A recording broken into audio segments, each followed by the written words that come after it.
പൊതുജനം കഴുതയല്ല സാർ. പ്രേക്ഷകരുടെ പ്രതികരണ വേദി കൂടിയാണ് ഈ പരിപാടി. ഇപ്പോൾ സ്ക്രീനിൽ കാണുന്ന നമ്പറിൽ പ്രേക്ഷകർക്ക് നേരിട്ട് ഈ പരിപാടിയിലേക്ക് വിളിക്കാവുന്നതാണ്. നിങ്ങളുടെ ആശങ്കകളും പരാതികളും നിങ്ങളുടെ ശ്രദ്ധയിലുള്ള വിഷയങ്ങളുമൊക്കെ നിങ്ങൾക്ക് ഞങ്ങളെ ഈ നമ്പറിൽ വിളിച്ച് അറിയിക്കാം. നമ്പർ ഇതാണ് 048428305010. നമ്പർ ഒരിക്കൽ കൂടി 048428305010.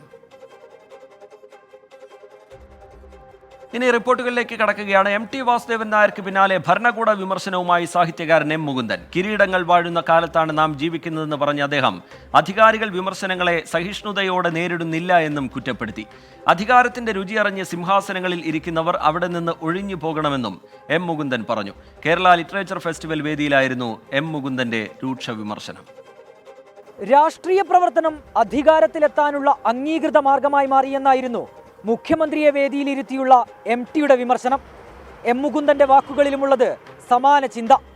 അധികാരത്തിന്റെ രുചിയറിഞ്ഞ് സിംഹാസനങ്ങളിൽ ഇരിക്കുന്നവർക്ക് നേരെയാണ് മയ്യഴിയുടെ കഥാകാരന്റെ ചൂണ്ടുവിരൽ. ഒരു തുള്ളിച്ചോരയ്ക്ക് ഒരു കിരീടത്തേക്കാൾ വിലയുണ്ട്. മയ്യഴിപ്പുഴയുടെ തീരങ്ങളിൽ എന്ന നോവലിലെ ഈ വരികളെ സമീപകാല രാഷ്ട്രീയവുമായി ബന്ധപ്പെടുത്തിയുള്ള M. സ്വരാജിന്റെ ചോദ്യത്തിന് M. മുകുന്ദന്റെ മറുപടി ഇങ്ങനെ: കിരീടങ്ങൾ വാഴുന്ന ഒരു കാലത്താണല്ലോ നമ്മളിപ്പോഴുള്ളത്. അതുകൊണ്ട് മനുഷ്യത്വത്തിന്റെ വില നമ്മൾ തിരിച്ചറിയണം. ഇപ്പോഴും ഞാൻ അങ്ങനെ വിശ്വസിക്കുന്നത് കിരീടത്തേക്കാൾ വലുതാണ് നമ്മുടെ ചോര, ഒരു തുള്ളി ചോര എന്നുള്ളത്. പക്ഷേ നിർഭാഗ്യവശാൽ ഇപ്പോഴും കിരീടമാണ് കൂടുതൽ ശക്തി ആർജിച്ചു വരുന്നത്. ചോരയുടെ പ്രാധാന്യം കുറഞ്ഞു വരികയാണ്. സിംഹാസനത്തിൽ ഇരിക്കുന്നവർ അധികാരത്തിൽ രുചിയറിഞ്ഞവരാണ്. അവരവരുടെ എഴുന്നേൽക്കില്ല, അവർ ഒരിക്കലും എഴുന്നേൽക്കില്ല. അവർ സിംഹാസനത്തിൽ ഇരിക്കുന്നവരോട് നമുക്കും പറയാനുള്ളതാണ്, സിംഹാസനം ഒഴി ജനങ്ങൾ വരുന്നുണ്ട് എന്നുള്ളതാണ്. വരാനിരിക്കുന്ന തെരഞ്ഞെടുപ്പിനെ പ്രാധാന്യത്തോടെ ഉപയോഗിക്കണമെന്നും M. മുകുന്ദൻ. അങ്ങനെ വോട്ട് ചെയ്തുകൊണ്ട് ചോരയുടെ പ്രാധാന്യം നമ്മൾ അടയാളപ്പെടുത്തുക, കിരീടം അപ്രസക്തമാണെന്ന് നമ്മൾ സ്ഥാപിക്കുക. അതിന് നമ്മുടെ മുമ്പിലുള്ളത് തെരഞ്ഞെടുപ്പാണ്. തെരഞ്ഞെടുപ്പ് വൈകാതെ വരും. അപ്പോൾ നമുക്ക് ഈ ഒരു വാചകം ഓർക്കാം. വേദിക്ക് പുറത്തും വിമർശനം ആവർത്തിച്ച M. മുകുന്ദൻ ഒരു പടി കൂടി കടന്ന് വ്യക്തിപൂജയ്ക്കെതിരെ തിരിഞ്ഞു. തന്റെ വിമർശനം എല്ലാ ഭരണാധികാരികൾക്കും ബാധകമെന്നും ഉറച്ച നിലപാട്. കൂട്ടത്തിൽ MTയുടെ വാക്കുകൾക്ക് പിന്തുണ. വ്യക്തിപൂജ വേണ്ട എന്നുള്ള അഭിപ്രായമാണ് എനിക്ക്. ഏത് പാർട്ടിയായാലും അതിൽ EMSനെ പറ്റി പറയുന്നുണ്ട് അദ്ദേഹം കേട്ടോ. നേതൃപൂജകളിൽ അദ്ദേഹം വിശ്വസിച്ചിട്ടുണ്ടാകുന്നുണ്ട്. അതെല്ലാവരും അങ്ങനെ ആയിരിക്കണം. കേരളത്തിലെ എല്ലാ നേതാക്കളും അങ്ങനെ ആയിരിക്കണം. പിന്നെ നേതൃസ്തുതികളിൽ അഭിരമിക്കുന്ന നേതാക്കളെല്ലാം നമുക്ക് വേണ്ട. വിമർശനം ആവശ്യമാണ്. ഏതൊരു വ്യവസ്ഥിതിയിലുണ്ടല്ലോ വിമർശനം ആവശ്യമാണ്. പിന്നെ പ്രത്യേകിച്ച് ഒരു ജനാധിപത്യ വ്യവസ്ഥയിൽ ഈ വിമർശനം അതിനുള്ളൊരു സ്പേസ് ഉണ്ടാകണം. KLF വേദിയിൽ MTയുടെ പരാമർശമുയർത്തിയ വിവാദം കെട്ടടങ്ങുന്നതിന് മുൻപാണ് സമാന പ്രതികരണങ്ങളുമായി കൂടുതൽ പേരെത്തുന്നത്. ജനാധിപത്യ രാജ്യത്ത് ജനങ്ങളെ മറക്കുന്ന ഭരണകൂടങ്ങൾക്ക് നേരെയാണ് MTയുടെയും M. മുകുന്ദന്റെയും വിമർശനം. ആ വിമർശനങ്ങളെ ഉൾക്കൊള്ളാൻ അധികാര കേന്ദ്രങ്ങൾ തയ്യാറാകുമെന്ന് പ്രതീക്ഷിക്കാം. കോഴിക്കോട് നിന്ന് അഭിജിത്ത് മുഴക്കുന്ന്, 24. പൊതുജനം കഴുതയല്ല സാർ. MT ഉയർത്തിയ രാഷ്ട്രീയ വിമർശനം, അതിന് പിന്നാലെയുള്ള പ്രതികരണങ്ങൾ, ഇതൊക്കെ കഴിഞ്ഞ ദിവസങ്ങളിലും നമ്മൾ കണ്ടിരുന്നു. കൂടുതൽ പ്രതികരണങ്ങൾ കൊണ്ട് സജീവമായിരുന്നു ഇന്നത്തെ വാർത്താ ദിനവും. സാഹിത്യകാരന്മാർ ഉൾപ്പെടെ ഉന്നയിക്കുന്ന വിമർശനങ്ങളെ ക്രിയാത്മകമായി ഉൾക്കൊള്ളും എന്നാണ് CPIM സംസ്ഥാന സെക്രട്ടറി MV ഗോവിന്ദൻ പറയുന്നത്. MT വാസുദേവൻ നായർ ഉന്നയിച്ച വിമർശനം CPIMനെ ലക്ഷ്യമിട്ടല്ല എന്നും MV ഗോവിന്ദൻ ഇന്ന് വിശദീകരിച്ചു. എന്നാൽ അധികാര രാഷ്ട്രീയത്തിനെതിരെ MT വാസുദേവൻ നായർ പറഞ്ഞ വാക്കുകൾ സമരത്തെക്കാൾ മൂർച്ചയുള്ളതാണ് എന്നായിരുന്നു മുതിർന്ന കോൺഗ്രസ് നേതാവ് മുല്ലപ്പള്ളി രാമചന്ദ്രന്റെ പ്രതികരണം. ഇരുവരുടെയും വാക്കുകൾ കേൾക്കാം. കേന്ദ്ര ഏജൻസിക്ക് മുഖ്യമന്ത്രിയിലേക്ക് എത്താൻ സാധിക്കാത്ത കാര്യം അത് സൂര്യനെ പോലെയാണ്. തെറ്റായ ഒരു കാര്യത്തിനും അതിനടുത്തെത്താൻ പറ്റില്ല എന്നാണ് ഞാൻ പറഞ്ഞതിൻ്റെ അർത്ഥം. അതിനെ വിശദീകരിച്ച് നിഷ്കളങ്കരായ ഒരുപാട് സാഹിത്യകാരന്മാരെയും കലാകാരന്മാരെയും തെറ്റിദ്ധാരണ ഉണ്ടാക്കാൻ വേണ്ടി നിങ്ങൾക്ക് സാധിച്ചിട്ടുണ്ട്. ആ സാധിച്ചതിനോടൊന്നും ഞങ്ങൾക്കൊരു പ്രശ്നമില്ല. മോഡിയുടെ സർവാധിപത്യത്തിനും പിണറായി വിജയൻ്റെ സർവാധിപത്യത്തിനും ഒക്കെ തന്നെ എതിരായിട്ടുള്ളതാണ്. എവിടെയൊക്കെ തന്നെ സർവാധിപത്യമുണ്ടോ ആ സർവാധിപത്യ ശക്തികൾക്കെതിരായിട്ടുള്ള ഏറ്റവും ഉച്ചത്തിലുള്ള ശബ്ദമാണ് MT വാസുദേവൻ നായർ മുഴങ്ങിക്കെട്ട്. എല്ലാവരും പരാജയപ്പെട്ടെടുത്താണ്. രാഷ്ട്രീയ നേതൃത്വവും സാംസ്കാരിക നേതൃത്വവും ഒക്കെ തന്നെ പരാജയപ്പെട്ടെടുത്താണ് MT വാസുദേവൻ നായർ കൊളോസസിനെ പോലെ ഉയർന്നുകൊണ്ട് അതിശക്തമായ ഭാഷയിൽ തൻ്റെ അഭിപ്രായം പ്രശ്നമെങ്കിലും മൂർച്ചയായിട്ട് അവതരിപ്പിക്കാൻ വേണ്ടി അദ്ദേഹത്തെ സഹായിച്ചത്. MT വാസുദേവൻ നായർക്ക് പിന്നാലെ അധികാര രാഷ്ട്രീയത്തിനെതിരെ M മുകുന്ദനും രംഗത്തെത്തിയതോടുകൂടി നേരത്തെ ഉയർന്നു വന്നിരുന്ന ചോദ്യങ്ങൾ അത് വീണ്ടും സജീവമായി മാറുകയാണ്. ആരൊക്കെയാണ് സിംഹാസനങ്ങൾ ഒഴിയേണ്ടത്? സൂചിപ്പിച്ച സിംഹാസനങ്ങളിൽ ആരൊക്കെയാണ് ഇരിക്കുന്നത്? ജനങ്ങളോട് ഈ വിഷയത്തിലുള്ള പ്രതികരണമായിരുന്നു ഇന്ന് ഞങ്ങൾ തേടിയത്. കേൾക്കാം ഇക്കാര്യത്തിൽ ജനങ്ങൾക്ക് പറയാനുള്ളത്. ഇരിക്കുന്നവർ സമൂഹത്തിനൊന്നും ചെയ്യുന്നില്ലെങ്കിൽ അവരെ മാറ്റി തന്നെ വേണം. സർക്കാരിൻ്റെ ഭരണം കുറച്ചുകൂടി നീതിയുള്ളതായിരിക്കണം. വെറും ദൂർത്തടിയല്ലേ നടത്തുന്നത് സർക്കാർ. പാവപ്പെട്ടവന് പെൻഷൻ കൊടുക്കണം. പിന്നെ പ്രതിപക്ഷ പാർട്ടികൾ പ്രതികരിക്കുകയാണെങ്കിൽ അവരെ തല്ലി ചതപ്പ്, ജയിലിലടപ്പ്, ഇതൊക്കെയല്ലേ അവരെ ജോലി. പൊതുവിൽ എല്ലാവരുടെയും ഒരു അഭിപ്രായമാണല്ലോ പറയുന്നത്. അപ്പം എഴുത്തുകാർ അവരവരുടേതായ അഭിപ്രായങ്ങൾ പറയുന്നു. എല്ലാവർക്കും അഭിപ്രായം പറയാനുള്ളതാണല്ലോ വേദികൾ. അവർക്ക് നമ്മളെക്കാളും അവർ ഇതിനെ വീക്ഷിക്കുന്ന ആൾക്കാരാണല്ലോ. അപ്പോൾ അവരുടെ ഒരു അഭിപ്രായം അവർ പൊതുവേദികളിൽ പ്രകടിപ്പിക്കുന്നു. ഞാനതിനെ അങ്ങനെ കാണുന്നുള്ളൂ. M മുകുന്ദൻ സാറിനെ പോലെയും അതോടൊപ്പം തന്നെ ഈ MT വാസുദേവൻ നായരെ പോലുള്ള ആളുകൾ CPMൻ്റെ അനുകൂലമായി പ്രതികരിക്കുന്ന ഒരാളായിരുന്നു. പക്ഷേ അവരിൽ നിന്നൊക്കെ ഏകാധിപതിയായ കേരളത്തിലെ മുഖ്യമന്ത്രിക്കെതിരെ സംസാരിക്കാൻ തുടങ്ങിയെങ്കിൽ ഒരു സംശയവും വേണ്ട, കേരളത്തിലെ മുഴുവൻ ജനങ്ങളും ഈ സർക്കാരിനെതിരായി തുടങ്ങിയെന്നുള്ളതിന് തെളിവാണ്. കമന്റ് ബോക്സിലേക്ക് പോവുകയാണെങ്കിൽ ഒരുപാട് പ്രേക്ഷകർ വിവിധ വാർത്തകളുമായി ബന്ധപ്പെട്ട് അവരുടെ അഭിപ്രായങ്ങൾ അറിയിക്കുന്നുണ്ട്. MTയുടെ രാഷ്ട്രീയ വിമർശനവുമായി ബന്ധപ്പെട്ടും അതിനുശേഷമുള്ള പ്രതികരണങ്ങളുമായി ബന്ധപ്പെട്ടുമൊക്കെ പ്രേക്ഷകർ പ്രതികരണങ്ങൾ അറിയിക്കുന്നുണ്ട്. MTയുടേത് മോദിക്കും പിണറായിക്കും ഒരുമിച്ചുള്ള വിമർശനമാണ് എന്നുള്ളതാണ് അലക്സ് മീഡിയ എന്ന് പറയുന്ന ഐഡിയിൽ നിന്ന് രേഖപ്പെടുത്തുന്ന അഭിപ്രായം. MT പറഞ്ഞത് വളരെ ശരിയാണ് എന്ന് പറയുന്നവരുണ്ട്. അത് CPMനെ ഉദ്ദേശിച്ചല്ല എന്ന് പറയുന്നവരുണ്ട്. അങ്ങനെ ആ വാർത്തയിൽ വളരെ സജീവമായി ആളുകളുടെ പ്രതികരണങ്ങൾ ഉണ്ടാകുന്നുണ്ട്. ഒപ്പം തന്നെ കേന്ദ്രത്തിനെതിരെ ഒന്നിച്ചുള്ള പോരാട്ടത്തിന് സർക്കാർ ശ്രമിക്കുന്ന പശ്ചാത്തലത്തിൽ കോൺഗ്രസ്സായി ഒന്നിച്ചുള്ള പോരാട്ടത്തിൽ പങ്കാളിയാവരുത് എന്നുള്ള അഭിപ്രായം രേഖപ്പെടുത്തുന്നവരുണ്ട്. അങ്ങനെ വളരെ സജീവമായി പ്രേക്ഷകർ പ്രതികരിക്കുന്നുണ്ട് വാർത്തകളോട്. അത് തുടരുക. സമയത്തിനനുസരിച്ച് ആ കമൻറ്റുകൾ പ്രേക്ഷകർക്ക് മുമ്പിലേക്ക് വായിക്കുകയും ചെയ്യാം. ഇനി വയനാട്ടിലേക്കാണ് പോകുന്നത്. വയനാട്ടിലെ ആശങ്കയ്ക്ക് ഭീതിക്ക് അറുതിയില്ല. വയനാടൻ ജീവിതത്തിന് ആശങ്ക സൃഷ്ടിച്ച് വന്യമൃഗശല്യം തുടർക്കഥയായി മാറുകയാണ്. കടുവ മനുഷ്യജീവൻ കവർന്ന മൂടക്കൊല്ലിയിൽ മറ്റൊരു കടുവയുടെ സാന്നിധ്യം തുടർച്ചയായി ഉണ്ടാകുന്നു എന്ന് നാട്ടുകാർ പറയുന്നു. ഇന്ന് പുലർച്ചെ മൂടക്കൊല്ലിയിലെ പന്നി ഫാമിൽ കടുവ കൊന്നു തിന്നത് 6 പന്നികളെയാണ്. നേരത്തെയും ഇവിടെ എത്തിയ കടുവ പന്നിക്കുഞ്ഞുങ്ങളെ ആക്രമിച്ചിരുന്നു. കാടിറങ്ങുന്ന വന്യമൃഗങ്ങളാൽ പൊറുതിമുട്ടിയിരിക്കുകയാണ് വയനാടൻ ജനത. ഇതിൽ മൂടക്കൊല്ലി എന്ന പേര് വാർത്തകളിൽ നിറഞ്ഞിട്ട് ഏറെ നാളായിരിക്കുന്നു.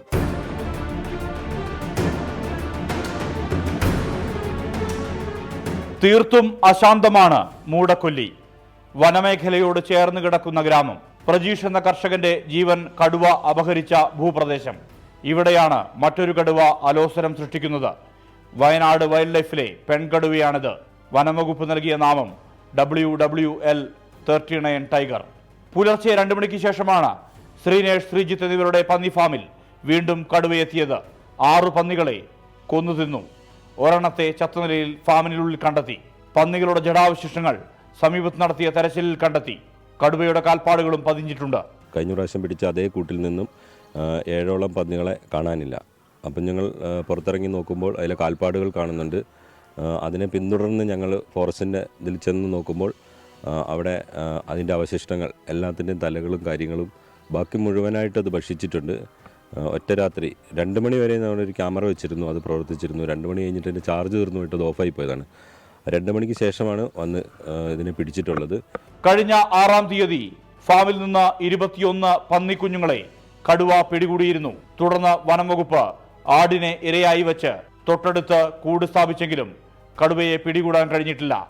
വയനാട്ടിലെ പല പ്രദേശങ്ങളും ഈ വിധം വന്യമൃഗപ്പേടിയുടെ നിഴലിലാണ്. മൂടക്കൊല്ലിയിൽ വനംവകുപ്പ് കൂടൊരുക്കിയിട്ടുണ്ട്. എന്നിട്ടും കടുവ കെണിയിൽ വീഴുന്നില്ല. ഈ വന്യമൃഗപ്പേടിയെ എങ്ങനെ അതിജീവിക്കാൻ കഴിയും വയനാടൻ മനുഷ്യർക്കെന്ന ചോദ്യം അവശേഷിക്കുകയാണ്. സുർജിത് അയ്യപ്പത്ത്, 24 വയനാട്. പൊതുജനം കഴുതയല്ല സാർ. തുടർച്ചയായി ഉണ്ടാകുന്ന വന്യമൃഗശല്യം, മനുഷ്യനും വന്യമൃഗങ്ങളും തമ്മിലുള്ള സംഘർഷം, അതിൽ തന്നെ മനുഷ്യരുടെ ജീവൻ നഷ്ടമാവുന്ന നിലയിലേക്ക് കാര്യങ്ങൾ പോകുന്ന സാഹചര്യം, ഇതിൽ വലിയ രീതിയിലുള്ള പ്രതിഷേധം ആ മേഖലയിൽ നിന്നുള്ള ആളുകളുടെ ഭാഗത്ത് നിന്ന് ഉയർന്നു വരുന്നു. അവർക്ക് എന്താണ് ഈ വിഷയത്തിൽ പ്രതികരിക്കാനുള്ളതെന്ന് കേൾക്കാം, ജനങ്ങൾക്ക് പറയാനുള്ളത്. വയനാട്ടിലെ മൂടക്കൊല്ലിയിൽ കടുവയുടെ സാന്നിധ്യം വീണ്ടും സ്ഥിരീകരിച്ചിരിക്കുകയാണ്. ഒരു മനുഷ്യജീവൻ കഴിഞ്ഞ 1 മാസത്തിനുള്ളിലാണ് പൊലിഞ്ഞിട്ടുള്ളത്. അത്യാധുനിക സൗകര്യങ്ങളുടെ ഈ കാലഘട്ടത്തിൽ കടുവയുടെ സാന്നിധ്യം എവിടെയാണെന്ന് തിരിച്ചറിയാൻ വേണ്ടി ഗവൺമെൻറ് ഒരുപാട് വിടേണ്ട കാര്യമില്ല. എന്നിട്ട് പോലും ഗവൺമെൻറ്റിൻ്റെ ഭാഗത്തു നിന്ന് തീർത്തും അനാസ്ഥയായിട്ടുള്ള കാര്യങ്ങളാണ് ഇപ്പോൾ സംഭവിച്ചുകൊണ്ടിരിക്കുന്നത്. വയനാട്ടിലെ മൂടക്കൊല്ലിയിൽ മാത്രമല്ല മറ്റു പല സ്ഥലങ്ങളിലും കടുവ സാന്നിധ്യം ഇപ്പോൾ സ്ഥിരീകരിച്ചുകൊണ്ടിരിക്കുന്ന ഒരവസ്ഥയാണ് നിലവിലുള്ളത്. കാട്ടാന ശല്യമാണെങ്കിൽ അത് വേറൊരു ഭാഗത്ത്, പന്നി ശല്യം വേറൊരു ഭാഗത്ത്. ഇങ്ങനെ എത്ര കാലം കർഷകർക്ക് മുമ്പോട്ട് പോകാൻ സാധിക്കുമെന്നുള്ളത് ചിന്തിക്കേണ്ട ഒരു കാര്യമാണ്. ഈ അവസ്ഥയിൽ കർഷകരെ സംഘടിപ്പിച്ചുകൊണ്ട് ശക്തമായ ഒരു കർഷക മുന്നേറ്റം നടത്താൻ കേരള ഫാർമേഴ്സ് അസോസിയേഷൻ തീരുമാനിച്ചിരിക്കുകയാണ്. കടുവയുടെ പ്രജനന കാലമെന്ന സവിശേഷത നിലനിൽക്കെ കൂടുതൽ ജാഗ്രതയോടുകൂടി വനപാലകർ ഉൾപ്പെടെ അതിശക്തമായ പെട്രോളിങ്ങും കരുതലും നടത്തേണ്ട ഒരു സാഹചര്യം വയനാട്ടിൻ്റെ വിവിധ മേഖലകളിൽ നിലനിൽക്കുന്നു. അവിടെ ഒരു തരത്തിലും നമ്മളുടെ വീഴ്ച വരാതിരിക്കാൻ ഉന്നതാധികാരികൾ കൃത്യമായി ഇടപെടൽ നടത്തണമെന്ന് പൊതുസമൂഹത്തിന് വേണ്ടി ആവശ്യപ്പെടുകയാണ്. മൃഗങ്ങളെ കാട്ടിൽ നിലനിർത്തത്തക്ക വിധത്തിൽ മൃഗങ്ങളും മനുഷ്യരും തമ്മിലുള്ള സംഘർഷം ഒഴിവാക്കുന്ന രീതിയിൽ ഉള്ള ക്രമീകരണം നടത്തുവാൻ ഗവൺമെൻറ്റിൻ്റെ ഭാഗത്തു നിന്ന് പരിശ്രമം ഉണ്ടാകേണ്ടതാണ്. അതിനുവേണ്ടി അടിയന്തരമായി ജില്ലയ്ക്ക് പ്രത്യേകമായ ഒരു പാക്കേജ് പ്രഖ്യാപിച്ചുകൊണ്ട് ഏറ്റവും നല്ല നിലയിലുള്ള ഒരു ക്രമീകരണം ഈ ജില്ലയിൽ നടത്തണമെന്നാണ് ഈ ജില്ലയിൽ താമസിക്കുന്ന ആളുകളെന്നുള്ള നിലയിൽ ഞങ്ങൾക്ക് സർക്കാരിനോടും ബന്ധപ്പെട്ട വനം വകുപ്പ് ഉൾപ്പെടെയുള്ള ഡിപ്പാർട്ട്മെൻറ്റിനോടും അഭ്യർത്ഥിക്കാനുള്ളത്. കമന്റ് ബോക്സിൽ മിനി വിക്രമനെ പോലുള്ള പ്രേക്ഷകർ ചോദിക്കുന്നുണ്ട്, മകരവിളക്കുമായി ബന്ധപ്പെട്ടുള്ള വാർത്ത എവിടെ, അതിൻ്റെ അപ്ഡേഷൻസ് എവിടെയെന്നുള്ളത്. അല്പസമയം മുമ്പ് ഈ പരിപാടി തുടങ്ങുന്നതിന് മുമ്പുള്ള പരിപാടിയിൽ ഏറ്റവും ഒടുവിലായി നമ്മൾ മകരവിളക്കുമായി ബന്ധപ്പെട്ടുള്ള അതിൻ്റെ ഒരുക്കങ്ങളുമായി ബന്ധപ്പെട്ടുള്ള ക്രമീകരണങ്ങളുമായി ബന്ധപ്പെട്ടുള്ള വിവരങ്ങൾ പങ്കുവച്ചിരുന്നു. തത്സമയ വിവരങ്ങൾ തന്നെ പങ്കുവച്ചിരുന്നു. മകരവിളക്ക് നാളെയാണ്. അതിനു വേണ്ടിയിട്ടുള്ള എല്ലാ ക്രമീകരണങ്ങളും, ഭക്തർക്ക് സുഗമമായി ദർശനമൊരുക്കുന്നതിന് വേണ്ട എല്ലാ ക്രമീകരണങ്ങളും ഒരുക്കി കഴിഞ്ഞിട്ടുണ്ട്. പോലീസൊക്കെ അവർ സ്വീകരിക്കുന്ന പതിവ് നടപടികളൊക്കെ ഏകോപിപ്പിക്കുന്നുണ്ട്. ഇന്നലെ വലിയ തിരക്ക് ഭക്തരുടെ ഭാഗത്തു നിന്ന് അനുഭവപ്പെട്ടിരുന്നു. താരതമ്യേന തിരക്ക് കുറവാണ് എന്നാണ് മനസ്സിലാക്കുന്നത്. ചില പ്രേക്ഷകർ SKN എവിടെയെന്ന് ചോദിക്കുന്നുണ്ട്. SKN ഇന്നില്ല. നാളെ ഈ പരിപാടിയുമായി SKN പ്രേക്ഷകർക്ക് മുമ്പിലേക്ക് എത്തും. ബിജു VP എന്ന് പറയുന്ന പ്രേക്ഷകൻ പറയുന്നത് MT പറഞ്ഞത് മോദിയുടെ ഗ്യാരണ്ടിയെ പറ്റിയാണ് എന്ന് പകൽ പോലെ സ്പഷ്ടമാണ് എന്ന അഭിപ്രായം രേഖപ്പെടുത്തുന്നു. സാഹിത്യ നായകന്മാർ ഈ വിമർശനം ആർക്ക് നേരെയാണ് ഉന്നയിക്കുന്നത് എന്നത് കൃത്യമായി പറഞ്ഞാൽ ആ കൺഫ്യൂഷൻ ഇല്ലാതാവില്ല എന്നുള്ളതാണ് ക്രിസ്റ്റി ലോപ്പസിനെ പോലുള്ള ആളുകൾ അഭിപ്രായമായി രേഖപ്പെടുത്തുന്നത്. അങ്ങനെ കമന്റ് ബോക്സിൽ വളരെ സജീവമായി പ്രേക്ഷകരുടെ പ്രതികരണങ്ങൾ ഉണ്ടാവുന്നുണ്ട്. സന്തോഷം.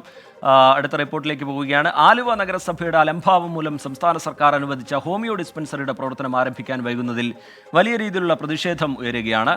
നഗരസഭ ഹോമിയോ ഡിസ്പെൻസറി തുടങ്ങുന്നതിന് വേണ്ടിയുള്ള കെട്ടിടം കണ്ടെത്തി നൽകാത്തതാണ് പ്രതിസന്ധി സൃഷ്ടിക്കുന്നത്. നാട്ടുകാരുടെയും ജനപ്രതിനിധികളുടെയും നിരന്തരമായുള്ള ആവശ്യപ്രകാരമാണ് ഏലൂർ, കളമശ്ശേരി, ആലുവ നഗരസഭകളിൽ ഹോമിയോ ഡിസ്പെൻസറി ആരംഭിക്കാനുള്ള തീരുമാനം സർക്കാർ എടുത്തത്. ഇതിനായി നഗരസഭകൾ ചെയ്യേണ്ടിയിരുന്നത് ഹോമിയോ ഡിസ്പെൻസറി തുടങ്ങുന്നതിന് വേണ്ടിയുള്ള കെട്ടിടം കണ്ടെത്തി നൽകുക എന്നത് മാത്രമായിരുന്നു. കളമശ്ശേരി, ഏലൂർ നഗരസഭകൾ കെട്ടിടം കണ്ടെത്തി ആരോഗ്യ വകുപ്പിനെ അറിയിച്ചു. എന്നാൽ ആലുവ നഗരസഭയ്ക്ക് മാത്രം ഇതുവരെ കെട്ടിടം കണ്ടെത്താൻ കഴിഞ്ഞിട്ടില്ല. കെട്ടിടം ലഭ്യമായ നഗരസഭകളിൽ നിയമന നടപടിക്രമങ്ങളുമായി ആരോഗ്യ വകുപ്പ് മുന്നോട്ടു പോകുന്നതോടെ ആലുവയിൽ അനുവദിച്ച ഹോമിയോ ഡിസ്പെൻസറി ഉപേക്ഷിക്കപ്പെടുമോ എന്നതാണ് ആശങ്ക. ആലുവ നഗരസഭയുടെ പരിധിയിലുള്ള ജനങ്ങൾക്ക് ഈ ഹോമിയോ ഡിസ്പെൻസറി ഇവിടെ വന്നാൽ വളരെ ഉപകാരപ്രദമായിരിക്കും. ഗവൺമെന്റ് ഇപ്പോൾ ഇതിനൊരു മുൻകൈ എടുത്ത് ആലുവ നഗരസഭയ്ക്ക് ഹോമിയോ ഡിസ്പെൻസറി അനുവദിച്ചിട്ടുണ്ട് എന്നുള്ളതാണ് കിട്ടിയ വിവരം. അപ്പോൾ അതുകൊണ്ട് ആലുവ നഗരസഭ എത്രയും വേഗം അതിന് സ്ഥലം കണ്ടെത്തി ഈ ഹോമിയോ ഡിസ്പെൻസറി ആലുവ നഗരസഭ പരിധിയിൽ ആരംഭിക്കുന്നതിന് വേണ്ട നടപടി സ്വീകരിക്കണം. കെട്ടിടവും ഫർണിച്ചറുകളും ഒരുക്കി നൽകണമെന്നാവശ്യപ്പെട്ട് നവംബർ 18 നഗരസഭയ്ക്ക് കത്ത് ലഭിച്ചിരുന്നു. എന്നാൽ ഇപ്പോഴും കെട്ടിടം കണ്ടെത്താനുള്ള ശ്രമം തുടരുന്നു എന്നാണ് നഗരസഭാ ചെയർമാൻ പറയുന്നത്. മുനിസിപ്പാലിറ്റി വളരെ നല്ല ശ്രമം നടത്തുന്നുണ്ട്. മറ്റുള്ള മുനിസിപ്പാലിറ്റികളെ പോലെ ഒരു ഗ്രാമീണ സ്വഭാവമുള്ള ഒരു നഗരസഭയല്ല ആലുവ. ആലുവ തികച്ചും നാഗരികത വളർന്ന നഗരമാണ്. ഇവിടെ ഒരു കെട്ടിടം ലഭ്യമാകുക എന്ന് പറയുന്നത് വളരെ പ്രയാസമാണ്. പിന്നെ 1-2 നിലകൾക്ക് മുകളിൽ ഒഴിഞ്ഞു കിടക്കുന്ന കെട്ടിടങ്ങൾ ഈ ആശുപത്രിക്ക് പറ്റുകയില്ല. നമ്മൾ ചെയ്യുമ്പോൾ വളരെ ഭംഗിയായി തന്നെ ചെയ്യണം. അതിനുള്ള ശ്രമമാണ് നഗരസഭ നടത്തിക്കൊണ്ടിരിക്കുന്നത്. കെട്ടിടം കണ്ടെത്തി നൽകിയാൽ അതിന് നൽകേണ്ട വാടക ഇനത്തിൽ വരുന്ന തുക നഗരസഭയ്ക്ക് ബാധ്യതയാകുമോ എന്ന ആശങ്കയാണ് ഭരണസമിതിയുടെ അലംഭാവത്തിന് കാരണമെന്നാണ് പ്രതിപക്ഷത്തിന്റെ ആരോപണം. ആലുവയിൽ ഹോമിയോ ഡിസ്പെൻസറി തുടങ്ങിയാൽ അത് തീർച്ചയായിട്ടും ജനങ്ങൾക്ക് ഉപകാരപ്രദമാകുന്ന ഒന്നായി തന്നെ തീരും. അതുകൊണ്ട് തന്നെ നഗരസഭ കാലതാമസമില്ലാതെ ഹോമിയോ ഡിസ്പെൻസറിക്ക് വേണ്ട എല്ലാ നടപടിക്രമങ്ങളും പൂർത്തിയാക്കണമെന്നാണ് ആവശ്യം. രാഹുൽ വിജയൻ, 24 കൊച്ചി. പൊതുജനം കഴുതയല്ല സാർ. ആലുവ പോലൊരു നഗരത്തിൽ ഹോമിയോ ഡിസ്പെൻസറിക്കായി കെട്ടിടം കണ്ടെത്താനായില്ല എന്ന വാദം വിശ്വസനീയമല്ല എന്നാണ് നാട്ടുകാർ പറയുന്നത്. ഒരുപാട് പേർക്ക് പ്രയോജനമാകേണ്ട പദ്ധതി നഗരസഭയുടെ അലംഭാവം കൊണ്ട് നഷ്ടമാകുമോ എന്നാണ് ജനങ്ങൾ ഉയർത്തുന്ന ചോദ്യം. അതാണ് അവരുടെ ആശങ്ക. പ്രതികരണങ്ങളിലേക്ക്. ഞങ്ങൾക്ക് ഇവിടെ ആലുവ മുനിസിപ്പാലിറ്റിയിൽ ഒരു സർക്കാർ ഡിസ്പെൻസറി ഇല്ല. അപ്പോൾ ഒരു സർക്കാർ ഡിസ്പെൻസറി നല്ലത് പറഞ്ഞാൽ അലോട്ട് ചെയ്യണമെന്ന് ഞങ്ങൾക്കൊരാഗ്രഹമുണ്ട്. ആലുവയിൽ ഒരു ഗവൺമെൻറ് ഡിസ്പെൻസറി വന്നാൽ അത് എല്ലാവർക്കും ഒരു ഗുണകരമാണ്. പബ്ലിക് ഗവൺമെൻറ്റിൻ്റേതായിട്ടുള്ളൊരു ഹോമിയോ വന്നാൽ എനിക്കത് ഭയങ്കര ഉപകാരമായിരിക്കും. ആലുവ ഏരിയയിൽ ഒരു ഹോമിയോ ക്ലിനിക്ക് സർക്കാരിൻ്റെ വരൽ അത്യാവശ്യമാണ്. ഞങ്ങൾക്ക് പ്രൈവറ്റ് ഹോസ്പിറ്റലിലാണ് ഇപ്പോൾ പോണത്. അപ്പോൾ സർക്കാരിൻ്റെ ഒരു ഹോസ്പിറ്റലിൽ വരാണെങ്കിൽ ഏറ്റവും നല്ലതാണ് ജനങ്ങൾക്ക്. വളരെ പെട്ടെന്ന് ചെറിയൊരു ഇടവേളയിലേക്ക് പോകാൻ സമയമായിരിക്കുകയാണ്. ഇടവേളയ്ക്ക് ശേഷം മറ്റ് റിപ്പോർട്ടുകളുമായി നമ്മൾ തിരികെ എത്തും. അതിനു മുമ്പ് കമൻറ്റ് ബോക്സിലേക്ക് ഒരിക്കൽ കൂടി പോയാൽ രാഹുൽ ഗാന്ധിയുടെ ഭാരത് ജോഡോ ന്യായ് യാത്രയ്ക്ക് അഭിവാദ്യം അർപ്പിച്ചുകൊണ്ടുള്ള ഒരുപാട് കമൻറ്റുകൾ കാണാൻ കഴിയുന്നുണ്ട്. അതുപോലെ അനിൽകുമാർ എന്ന് പറയുന്ന പ്രേക്ഷകൻ പറയുന്നു, ജനാധിപത്യത്തിൽ ഭരണം അധികാരമല്ല ചുമതലയാണ്, ഭരണാധികാരി എന്ന പ്രയോഗം പോലും ശരിയാണോ എന്നുള്ളൊരു ചോദ്യം അദ്ദേഹം ഉയർത്തുന്നുണ്ട്. അങ്ങനെ വിവിധ വിഷയങ്ങളിൽ കമൻറ്റുകൾ കാണാൻ കഴിയുന്നുണ്ട്. പ്രേക്ഷകർ അത് തുടരുക. പ്രേക്ഷകർ മകരവിളക്കുമായി ബന്ധപ്പെട്ട വാർത്ത ഇവിടെ അതുകൂടെ സംപ്രേഷണം ചെയ്യുമെന്ന് ആവശ്യപ്പെട്ടിരുന്നു. തീർച്ചയായും അടുത്ത് നമ്മൾ അതിലേക്കാണ് പോകുന്നത്. മകരജ്യോതി ദർശനത്തിന് ഒരു ദിവസം മാത്രം ബാക്കി നിൽക്കെ ശബരിമലയിൽ തീർത്ഥാടക പ്രവാഹമാണ്. മരക്കൂട്ടം വരെ വരി നീണ്ടിരിക്കുന്നു. തിരുവാഭരണ ഘോഷയാത്ര നാളെ വൈകുന്നേരത്തോടെ സന്നിധാനത്തേക്ക് എത്തും. ശ്രീകാന്ത് സന്നിധാനത്ത് നിന്ന് നമുക്കൊപ്പം ചേരുന്നുണ്ട് വിവരങ്ങളുമായി. ശ്രീകാന്ത്, തീർത്ഥാടകരുടെ തിരക്ക് എങ്ങനെയുണ്ട്? സുഗമമായ ദർശനം ഒരുക്കുന്നതിന് വേണ്ടിയുള്ള ക്രമീകരണങ്ങൾ അതൊക്കെ പരാതികളില്ലാതെ പൂർത്തിയാക്കാൻ കഴിയുന്നുണ്ടോ ശ്രീകാന്ത്?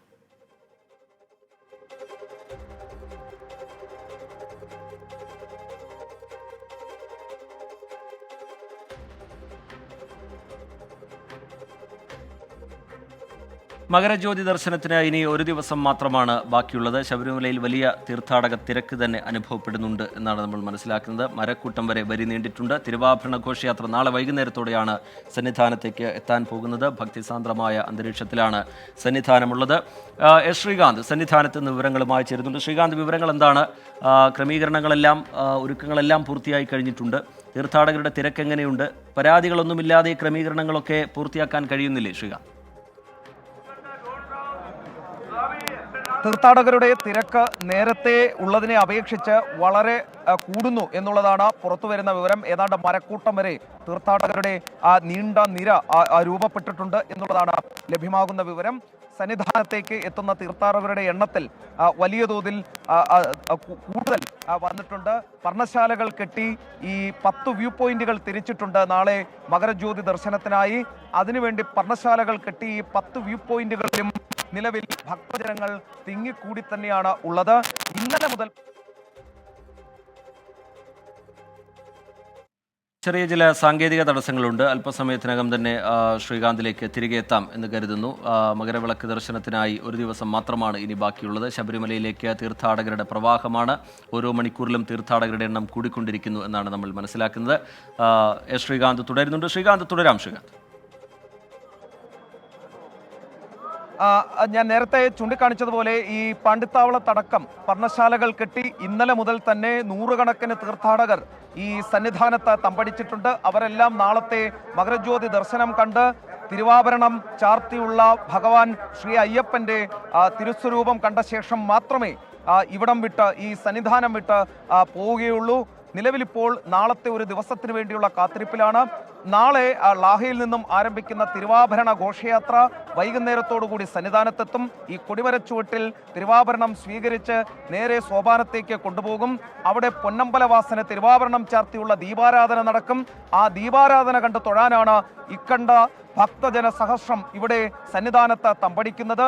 നാളെ രാവിലെ 2:46 പുലർച്ചെ 2:46 മകരസംക്രമ പൂജ. തുടർന്ന് ഓരോ ഘട്ടങ്ങളിലായി ഈ മണ്ഡല മകരവിളക്ക് മഹോത്സവത്തിന്റെ ഭാഗമായുള്ള പൂജകൾ നടക്കുകയും ചെയ്യും. വലിയ തോതിൽ ഭക്തജന തിരക്ക് ഇപ്പോൾ അനുഭവപ്പെടുന്നുണ്ട്. പക്ഷേ സുരക്ഷാ ക്രമീകരണങ്ങൾ ശക്തമാണ്. ഒരു തരത്തിലുള്ള പ്രയാസങ്ങളുമില്ലാതെ ദർശനം നടത്തി മടങ്ങുന്നതിന്, മകരവിളക്ക് കണ്ട് സായുജ്യമടയുന്നതിന്, തിരുവാഭരണം ചാർത്തിയുള്ള ദീപാരാധന കണ്ട് മടങ്ങുന്നതിന് വേണ്ടിയുള്ള സംവിധാനമൊരുക്കി. മണിക്കൂറുകൾ നീണ്ട കാത്തിരിപ്പായിരുന്നു. ഇനി നാളെ വൈകുന്നേരം വരെ ഈ കാത്തിരിപ്പ് തുടരും. ദീപാരാധനയ്ക്ക് ശേഷം മകരവിളക്ക് കണ്ട് സായുജ്യമടഞ്ഞ് ഭക്തലക്ഷങ്ങൾ മലയിറങ്ങും. ശരി, സന്നിധാനത്ത് നിന്ന് ശ്രീകാന്ത് വിവരങ്ങൾ നൽകുകയായിരുന്നു. തീർത്ഥാടകർക്ക് സുഗമമായ ദർശനത്തിനുള്ള എല്ലാ ക്രമീകരണങ്ങളും അവിടെ ഒരുക്കിയിട്ടുണ്ട്.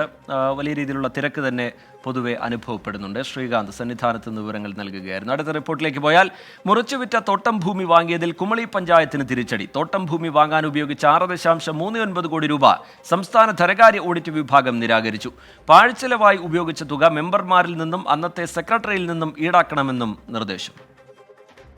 കുമളി പഞ്ചായത്തിന്റെ വികസന പദ്ധതികൾക്ക് വേണ്ടിയാണ് മുറിച്ചുവിറ്റ തോട്ടം ഭൂമി വാങ്ങിയതെന്നായിരുന്നു ഭരണസമിതിയുടെ വിശദീകരണം. എന്നാൽ സംസ്ഥാന സർക്കാരിന്റെ ഓഡിറ്റ് വിഭാഗമാകട്ടെ വിരൽ ചൂണ്ടുന്നത് വികസിച്ച പഞ്ചായത്ത് മെമ്പർമാരുടെ പോക്കറ്റിലേക്കാണ്.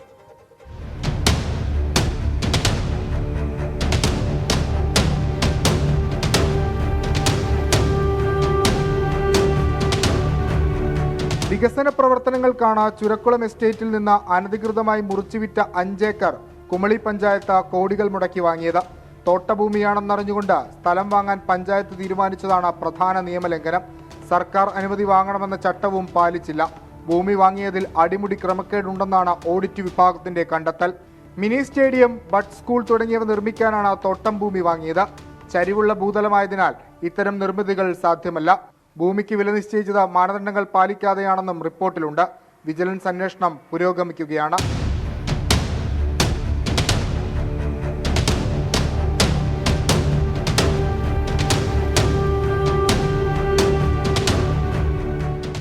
ഒപ്പിട്ടവരും ജനങ്ങളുടെ നികുതിപ്പണം കൊണ്ട് സ്ഥലം വാങ്ങിയവരുമെല്ലാം പണം തിരിച്ചു കൊടുക്കാൻ തയ്യാറായേ മതിയാവൂ.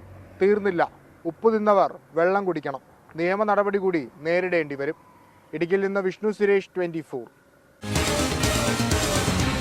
പൊതുജനം കഴുതയല്ല സാർ. പലതരത്തിലുള്ള പ്രതിസന്ധികളിലൂടെയാണ് കർഷകർ കടന്നു പോകുന്നത്. പ്രത്യേകിച്ച് ക്ഷീര കർഷകരൊക്കെ വലിയ തരത്തിലുള്ള ബുദ്ധിമുട്ടുകൾ അനുഭവിക്കുന്നു, വലിയ പ്രതിസന്ധിയിലേക്ക് പോകുന്നു. ഉൽപാദന ചെലവ് വർദ്ധിച്ചതോടുകൂടി ഈ പ്രതിസന്ധി ഇരട്ടിയായി മാറിയിരിക്കുകയാണ്. കാലിത്തീറ്റയുടെ വിലവർധനയും സർക്കാരിൻ്റെ സാമ്പത്തിക സഹായങ്ങൾ വൈകുന്നതുമാണ് പ്രതിസന്ധി കൂട്ടിയിരിക്കുന്നത് എന്ന് കർഷകർ പറയുന്നു. പല ക്ഷീര കർഷകരും മേഖലയിൽ നിന്ന് തന്നെ പിന്മാറുന്നതിനെക്കുറിച്ച് ആലോചിക്കുകയാണ്. ക്ഷീരമേഖലയിൽ പ്രശ്നങ്ങളില്ല എന്ന് അധികൃതർ ആവർത്തിക്കുമ്പോഴാണ് പല കർഷകരും പിന്മാറാൻ ഒരുങ്ങുന്നത്. കൃത്യമായ ലാഭം ലഭിക്കാത്തതും ചിലവ് വർദ്ധിച്ചതുമാണ് ക്ഷീരകർഷകരെ ദുരിതത്തിലാക്കുന്നത്.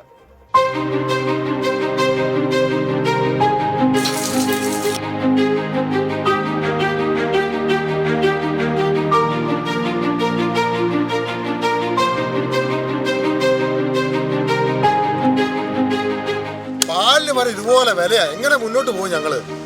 ഞങ്ങൾക്ക് ജീവിക്കാൻ പടാപ്പാട് വരുന്ന വ്യക്തികളാ. വലിയ അധ്വാനമുള്ള ജോലിയാണിത്. നല്ല ശ്രദ്ധയും വേണം. അതുകൊണ്ട് തന്നെ കൂടുതൽ സമയവും പണവും ക്ഷീരകർഷകർക്ക് ചെലവഴിക്കണം.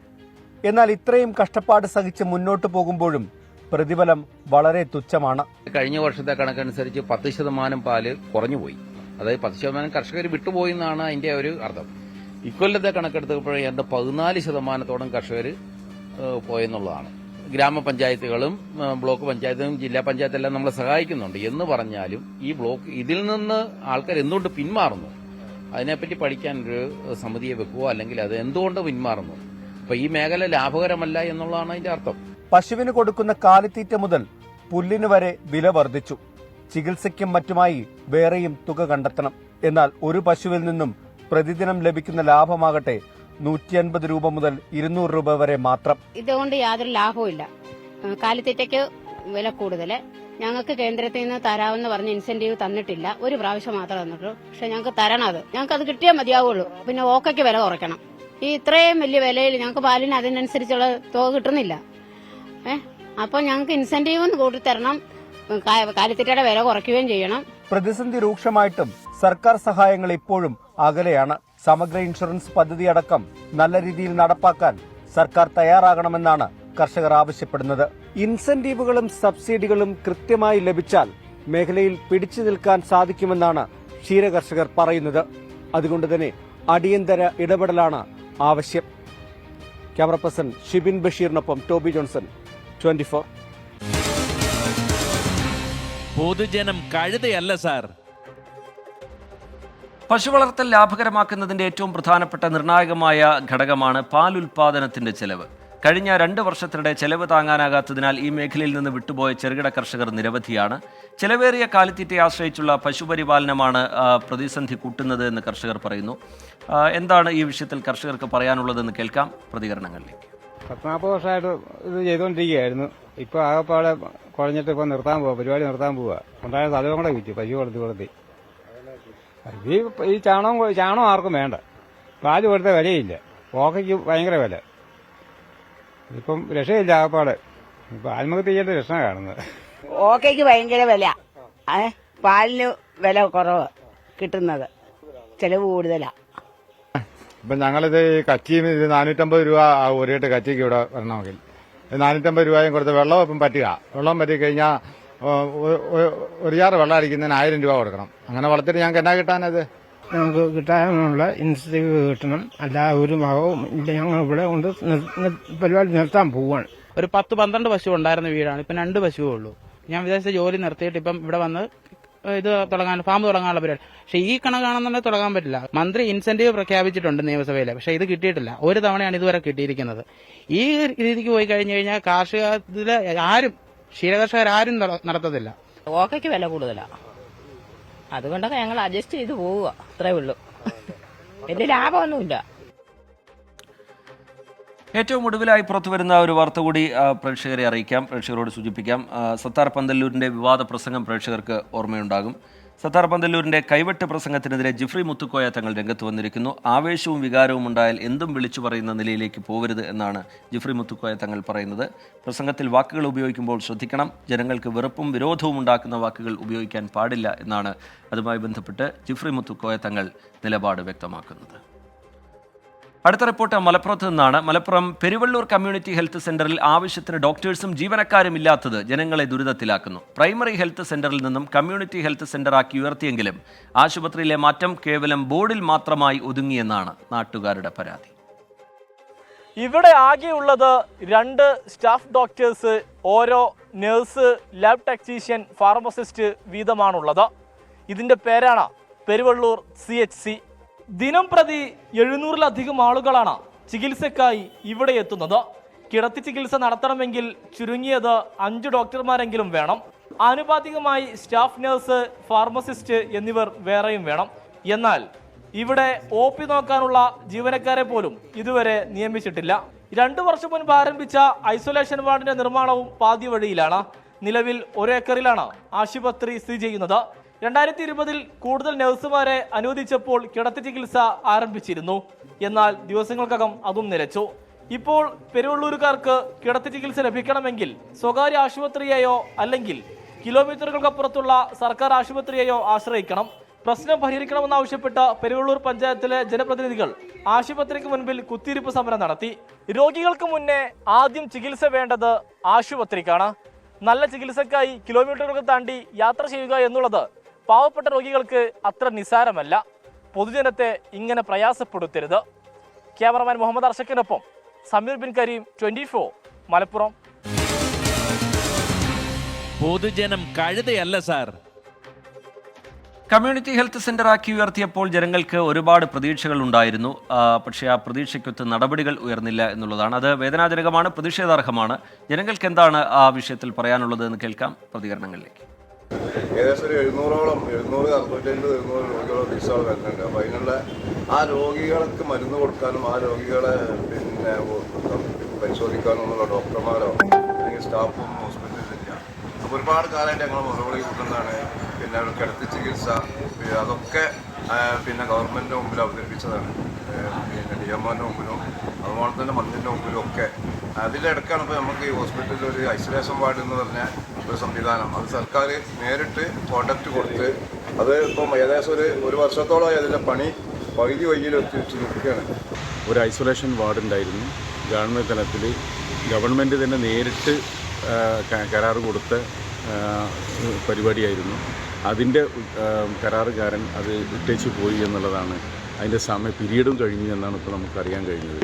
അങ്ങനെ അത് കുറച്ച് നോക്കുകുത്തിയായിട്ട് അവിടെ നിൽക്കുകയാണ്. ഒരു 2 വർഷമായി. അതിൻ്റെ ഒരു പ്രയാസം നമ്മളെ വളരെയധികം അലട്ടുന്നുണ്ട്. കിടത്തി ചികിത്സ നമുക്ക് നിർബന്ധമാണ്. കാരണം വെച്ചാൽ നമ്മളെ ഈ പ്രദേശത്ത് നിന്ന് 100-200 ആളുകളോളം ഒരു ദിവസം അവിടെ വരുന്നുണ്ട്. അതിൽ പ്രയാസമുള്ള ആളുകളുണ്ടാവും, പക്ഷെ അവർക്കൂടെ കെട്ടി ചികിത്സിക്കാനൊരു അവസരം പോലും അവിടെ ഇല്ല. അപ്പോൾ അതിന് നിർബന്ധമായിട്ടും അതിനുള്ള സൗകര്യം ഉണ്ടെങ്കിലും സ്റ്റാഫിൻ്റെ സൗകര്യമില്ല. അതായത് സ്റ്റാഫുകൾ വളരെ കുറവാണ്. ഒരു സിസ്റ്റർ ഒരു ഡോക്ടറൊക്കെ ഉള്ളൂ രാവിലേക്ക്. പിന്നെ ഉച്ചയ്ക്ക് ശേഷം അത് ബ്ലോക്കിൻ്റെ കീഴിലുള്ള ഡോക്ടർമാരാണ് ചെയ്തുകൊണ്ടിരിക്കുന്നത്. ഒരിക്കൽ കൂടി കമൻറ്റ് ബോക്സിലേക്ക് പോവുകയാണ്. ഒരു പ്രേക്ഷകൻ ഒരു സ്ഥലത്ത് ഗതാഗത നിയന്ത്രണമുണ്ട്, അതൊരു അത്തരത്തിലൊരു വിവരം കമൻറ്റിൽ അറിയിക്കുന്നുണ്ട്. പക്ഷേ അത്തരത്തിലുള്ള കമൻറ്റുകൾക്കുള്ളൊരു പ്രശ്നം അത് ശരിയാണോ എന്നുള്ള കാര്യം ഞങ്ങൾക്ക് ഉറപ്പുവരുത്താനുള്ള സമയം വേണം. ഒരു കമൻറ്റിൻ്റെ പുറത്ത് നമുക്ക് അങ്ങനെ ഒരു ഗതാഗത നിയന്ത്രണം ഇന്ന മേഖലയിലുണ്ട് അല്ലെങ്കിൽ ഈ പരിസരത്തുണ്ട് എന്ന് ജനങ്ങളോട് പറയാൻ കഴിയില്ല. ചിലപ്പോൾ അത് ശരിയായിരിക്കാം, അത് ക്രോസ് ചെക്ക് ചെയ്യണം, അത് ഉള്ളതാണ്, അങ്ങനെ ഒരു നിയന്ത്രണമുണ്ട് എന്നറിഞ്ഞതിന് ശേഷമേ അത് ജനങ്ങളോട് പറയാൻ കഴിയുള്ളൂ. അല്ലെങ്കിൽ അത് ജനങ്ങൾക്കൊരു തെറ്റായ വിവരം നൽകുന്നത് പോലെയാകും. ഈ പ്രേക്ഷകൻ ചൂണ്ടിക്കാട്ടിയത് ശരിയായ വിവരമായിരിക്കാം, പക്ഷേ അത് ശരിയാണോ എന്ന് ഞങ്ങൾ കൂടി ഒന്ന് പരിശോധിച്ചതിന് ശേഷം മാത്രമേ അത്തരത്തിലുള്ള വിവരങ്ങൾ പ്രേക്ഷകരോട് പറയാൻ കഴിയുള്ളൂ. ഇത് പ്രത്യേകം സൂചിപ്പിക്കാനുള്ള കാരണം ഇങ്ങനെയുള്ള ഒരുപാട് കമൻറ്റുകൾ വരുന്നത് കൊണ്ടാണ്. അത് നിങ്ങൾ തുടരുക, ഞങ്ങൾക്കത് ആ വിവരം ശേഖരിക്കാൻ, അങ്ങനെ ഒരു നിയന്ത്രണം ഉണ്ടെങ്കിൽ അത് ജനങ്ങളെ അറിയിക്കാനൊക്കെ അത് സഹായകമായി മാറും. അതുകൊണ്ടാണ് അത് പ്രത്യേകമായി സൂചിപ്പിച്ചത്. അടുത്ത റിപ്പോർട്ടിലേക്ക് നമ്മൾ കടക്കുകയാണ്. പതിവ് സെഗ്മെൻറ്റിലേക്കാണ്. നമുക്ക് ചുറ്റും പ്രകാശമാകുന്ന പ്രചോദനമാകുന്ന ചില വാർത്തകളുണ്ട്. അത്തരത്തിലൊരു വാർത്തയിലേക്കാണ് ഇനി. കാണാം ബി പോസിറ്റീവ്.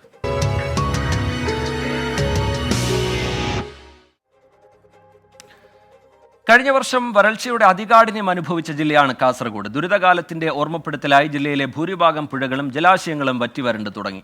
എന്നാൽ വരൾച്ചയുടെ പ്രതിസന്ധിയെ നേരിടാൻ ഗ്രാമീണ തലത്തിൽ ഒരുക്കുന്ന മാതൃകയാണ് പ്രകൃതി സൗഹൃദ താൽക്കാലിക തടയണകൾ.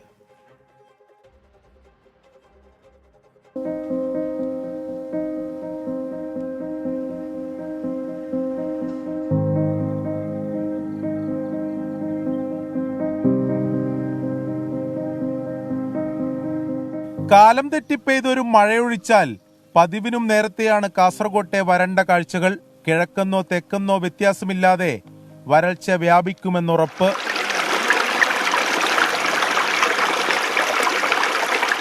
ജലലഭ്യത ഉറപ്പാക്കാൻ ഗ്രാമീണ പ്രദേശങ്ങൾ പലവിധ മാർഗങ്ങൾ തേടുന്നു.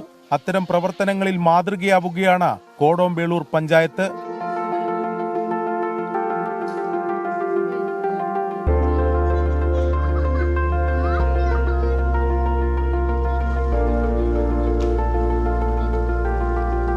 പ്രകൃതി സൗഹൃദമായ 1000 താൽക്കാലിക തടയണകൾ നിർമ്മിക്കുകയാണ് ലക്ഷ്യം. 500ഓളം ഇതിനകം പൂർത്തിയായി. ജലലഭ്യതയ്ക്ക് എങ്ങനെ തടയണകൾ സഹായിക്കുമെന്ന ചോദ്യത്തിന് ശാസ്ത്രീയമായ ഉത്തരമുണ്ട്. കുടിവെള്ളത്തിന്റെ ക്ഷാമം ഏറ്റവും കൂടുതൽ നേരിടുന്ന ഒരു മലയോര പഞ്ചായത്താണ് നമ്മുടേത്. സ്വാഭാവികമായിട്ടും ഇത്തരത്തിലുള്ള ചെറു തടയണകൾ വെള്ളത്തെ മണ്ണിലേക്ക് തന്നെ ഇറക്കി വിടുന്നതിനുള്ള ഒരു ശ്രമം എന്ന നിലക്കാണ് തൊഴിലുറപ്പ് പദ്ധതിയിൽ ഉൾപ്പെടുത്തിയിട്ട് ഇത്തരത്തിലുള്ള ചെറു തടയണകൾ നിർമ്മിക്കാൻ വേണ്ടിയിട്ട് പഞ്ചായത്ത് തയ്യാറായിട്ടുള്ളത്. ഓരോ പ്രദേശത്തും തൊഴിലുറപ്പ് തൊഴിലാളികളാണ് നിർമ്മാണത്തിന് നേതൃത്വം. പ്ലാസ്റ്റിക് മാലിന്യം ഒഴിവാക്കുന്നതിനായി ആദ്യഘട്ട ശുചീകരണം പൂർത്തീകരിച്ചു. തടയണ കെട്ടുമ്പോൾ പ്രകൃതിക്കിണങ്ങിയതാവാൻ പ്രത്യേക ശ്രദ്ധയുമുണ്ട്. അത് നമ്മൾ ആദ്യം ഉപയോഗിച്ചത് ഓല മാറ്റപ്പെട്ട അതിൽ വരുന്ന പാള അതെല്ലാം കൊണ്ടാണ് നമ്മൾ തടയണ നിർമ്മിച്ചത്. പ്രകൃതിക്ക് നല്ലത് കിട്ടുന്ന പോലെയാണ് നമ്മൾ തടയണ നിർമ്മിക്കുന്നത്. അത് വരും കാലങ്ങളിൽ നമുക്ക് കുടിവെള്ളത്തിന് ഒരു ക്ഷാമം ഇല്ലാതിരിക്കാൻ വേണ്ടിയിട്ടാണ് നമ്മൾ ഇപ്പോൾ ഈ തടയണ മഴക്കാലത്ത് ഇത് ഒലിച്ചു പോകുന്നതുകൊണ്ട് ഇങ്ങനെ താൽക്കാലിക തടയണയായിട്ട് കിട്ടുന്നത്. ഇപ്പോൾ ഇതിലിപ്പോൾ വെള്ളം നിൽക്കുന്നതന്നെ ഇപ്പോൾ ഇതിൻ്റെ നല്ല ഭാഗത്തിൽ വെള്ളം നിൽക്കട്ടെ ഇതിൻ്റെ ചുറ്റും. അത് കാരണം ഇതിൽ നിലം വെക്കാറുണ്ട്, മണ്ണിടാനുണ്ട്, പിന്നെ മാച്ചിപ്പട്ട ഇടാനുണ്ട്, എല്ലാം ഇടാനുണ്ട്. നല്ല വെള്ളം നിൽക്കൂടാ.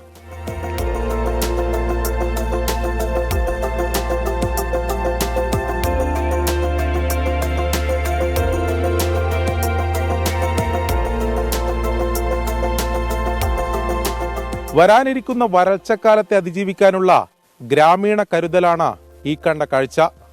കാസർഗോഡ് നിന്നും വിജീഷ് അണങ്കൂറിനൊപ്പം അരുൺ പൂപ്പറമ്പ, 24.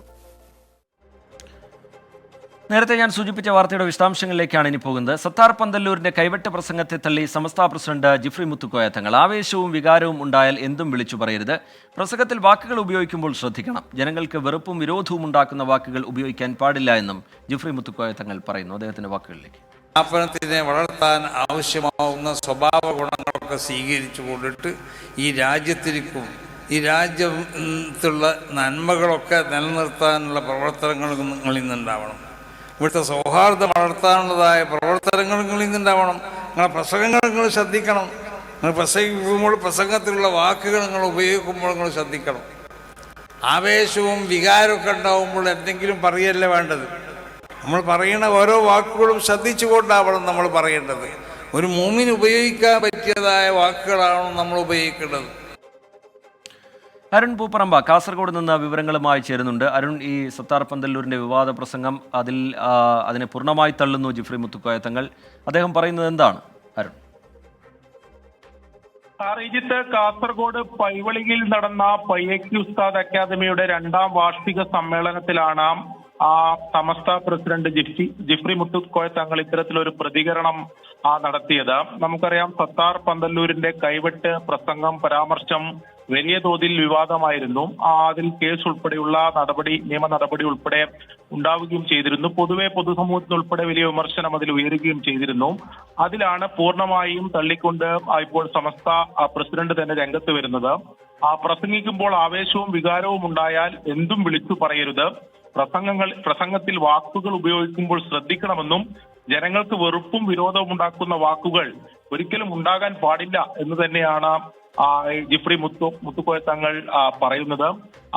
അതായത് ആ പ്രസംഗത്തെയും ആ കൈവെട്ട് പരാമർശത്തെയും പൂർണ്ണമായി തള്ളിക്കൊണ്ട് തന്നെയാണ് ഇപ്പോൾ സമസ്ത പ്രസിഡന്റിന്റെ പ്രതികരണം ഇതിൽ പുറത്തു വന്നിരിക്കുന്നത്. പൊതുവെ വലിയ വിമർശനം അതിൽ ഉയർന്നിരുന്നു. പ്രകോപനപരവും വിദ്വേഷപരവുമായിട്ടുള്ള പരാമർശമാണ് എന്ന വിമർശനം ഉയർന്നിരുന്നു.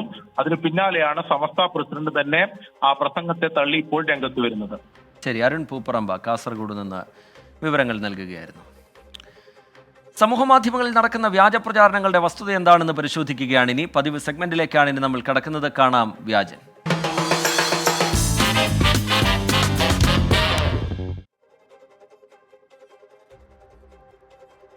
ജയിലിൽ നിന്ന് പുറത്തിറങ്ങുന്ന SFI പ്രവർത്തകയെ ഹാരമണിയിച്ച് മുദ്രാവാക്യം വിളികളോടെ സ്വീകരിക്കുന്ന ഒരു വീഡിയോ സമൂഹമാധ്യമങ്ങളിൽ പ്രചരിക്കുന്നുണ്ട്. സ്വാതന്ത്ര്യ സമരത്തിൽ പങ്കെടുത്തതല്ല, മാർക്ക് ലിസ്റ്റ് തട്ടിപ്പ് ജയിലിൽ കിടന്നതാണ് എന്ന പരിഹാസ കുറിപ്പോടെയാണ് ദൃശ്യങ്ങൾ പ്രചരിക്കുന്നത്. വാർത്തയുടെ സത്യാവസ്ഥ പരിശോധിക്കാം. രാഹുൽ മാങ്കൂട്ടത്തിലിന്റെ അറസ്റ്റിനെതിരെ വ്യാപക പ്രതിഷേധമാണ് കോൺഗ്രസ് അനുകൂലികൾ സമൂഹമാധ്യമങ്ങളിൽ ഉയർത്തുന്നത്. ഇതിനിടെയാണ് മാർക്ക് ലിസ്റ്റ് തട്ടിപ്പ് കേസിൽ ജയിലിൽ കിടന്ന SFI നേതാവിന് ജാമ്യം കിട്ടിയപ്പോൾ പ്രവർത്തകർ സ്വീകരിക്കുന്നു എന്ന അവകാശവാദത്തോടെ ഒരു ദൃശ്യം സമൂഹമാധ്യമങ്ങളിൽ പ്രചരിപ്പിക്കുന്നത്. പ്രചരിക്കുന്ന വീഡിയോയിലുള്ളത് SFI നേതാവ് സാന്ദ്ര ബോസ് ആണെന്ന് പരിശോധനയിൽ വ്യക്തമായി. എന്നാൽ ദൃശ്യങ്ങൾക്കൊപ്പം നൽകിയിരിക്കുന്ന വിവരണം തീർത്തും തെറ്റാണ്. ഇക്കഴിഞ്ഞ ഡിസംബർ 23-നായിരുന്നു സാന്ദ്ര ബോസ് ഉൾപ്പെടെയുള്ള SFI പ്രവർത്തകരെ പോലീസ് അറസ്റ്റ് ചെയ്തത്. പ്രചാരണങ്ങളിൽ പറയുന്നതുപോലെ മാർക്ക് ലിസ്റ്റ് തട്ടിപ്പ് കേസിലല്ല സാന്ദ്ര ബോസിനെ പോലീസ് അറസ്റ്റ് ചെയ്തത്. മറിച്ച് പോലീസ് ജീപ്പ് തല്ലിത്തകർത്ത കേസിലായിരുന്നു അറസ്റ്റ്. ചാലക്കുടി ITIയിലെ തെരഞ്ഞെടുപ്പുമായി ബന്ധപ്പെട്ടുണ്ടായ തർക്കങ്ങളാണ് കേസിനാസ്പദമായ സംഭവം. SFI DYFI പ്രവർത്തകർ തെരഞ്ഞെടുപ്പ് വിജയം ആഘോഷിക്കുന്നതിനിടെ ഉണ്ടായ പ്രശ്നങ്ങൾ പോലീസ് ജീപ്പിന്റെ ചില്ല് തകർക്കുന്നതിൽ കലാശിച്ചു. SFI തൃശൂർ ജില്ലാ കമ്മിറ്റി അംഗവും കോഴിക്കോട് ലോ കോളേജ് വിദ്യാർത്ഥിനിയുമായ സാന്ദ്രയെ കൂടാതെ 7 പേരാണ് കേസിൽ അറസ്റ്റിലായത്. 14 ദിവസത്തെ റിമാൻഡ് കഴിഞ്ഞ് ജനുവരി 5-ന് പുറത്തിറങ്ങിയ സാന്ദ്രയെ മാതാവും SFI പ്രവർത്തകരും ചേർന്ന് സ്വീകരിക്കുന്നതിന്റെ ദൃശ്യങ്ങളാണ് ഇപ്പോൾ തെറ്റായ തരത്തിൽ പ്രചരിപ്പിക്കുന്നത്. Fact check desk 24.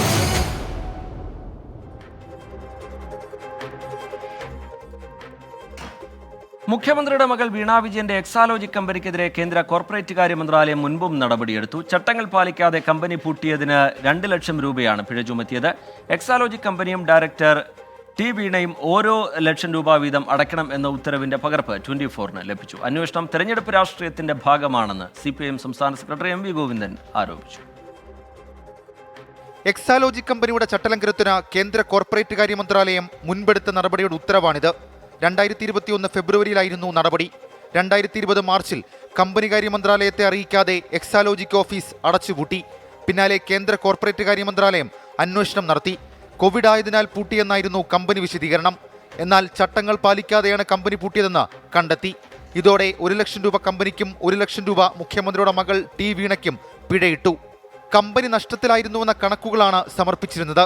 2018-19 സാമ്പത്തിക വർഷം 17 ലക്ഷം രൂപയും 2019-20 കമ്പനി പൂട്ടുന്നതുവരെ 7 ലക്ഷം രൂപയും നഷ്ടത്തിലായിരുന്നെന്ന കണക്കുകളാണ് ഹാജരാക്കിയത്.